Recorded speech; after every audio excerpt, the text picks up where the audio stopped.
ওরে মা গো! নিজের হাতে এটা কি বানাইলাম দেখছু? একটা আস্ত কেক বানাই ফেলাইছি। থাম থাম, এটা কিন্তু খাওয়ার কেক আবার না, তোর আবার খায় টায় ফেলাস না। দেখ আমি কি সুন্দর করে কেলে দিয়ে একখান কেক বানাইছি। তোরা তো দেখিসই, মনে কর আমার কিন্তু একটা ফুলদানি আছে কেলের। আর মনে করে ফুলদানি বানানোর পরে কিছু ক্লে বেঁচে গেছে, এখন এই ক্লেগুলা কি করব, কত ফেলাই দেব? ওরে সর্বনাশ, মাংনা টাকা দিয়ে কিনছি না, এতগুলো জিনিস ফেলাই দিব, তাই ভাবিচ্ছি দেখি তো কি বানানো যায় এটা দিয়ে।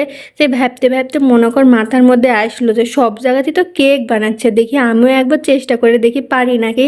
দেখ এটি কোন জন্মে আমি একখান মনে কর অ্যালোভেরা জেল মাখিয়েছিলাম, ওই ডোপটা মনে কর এখনো আছে আমার কাছে, তো আমি ওই ঢোপের মধ্যেই মনে কর এখন বানাবো কেক। তোরা কিন্তু অন্য কোনো যে কোনো কিছু ঢোপ দিয়ে বানাতে পারিস, সেটা কোনো সমস্যা নাই। আর এদিকে দেখ আমি কি সুন্দর করে কেলেগুলো বানাই আবার সাজায়ও লিছি।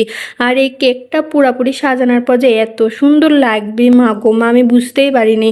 আমি মনে করেছি হয়তো বা এমনি বানাচ্ছি স্যাগরা ম্যাগরা হবি, কিন্তু তারপরে দেখেছি না, তো ভালোই লাগিচ্ছে। আমি তো দেখে মনে করেছি এটা খেয়েই ফেলাবো নাকি। কি যে সুন্দর হয়েছে মা গো মা। আর এই চেরি ফল দূরে মনে হচ্ছে যে আসতো মনে হয় সত্যিকারই একটা চেরি ফল, জ্যান্ত চেরি ফল দিছি, তুইলে টুকুস করে মুখের মধ্যে ঢুকাই দি। বাপরে বাপ, এত সুন্দর যে হয়েছে।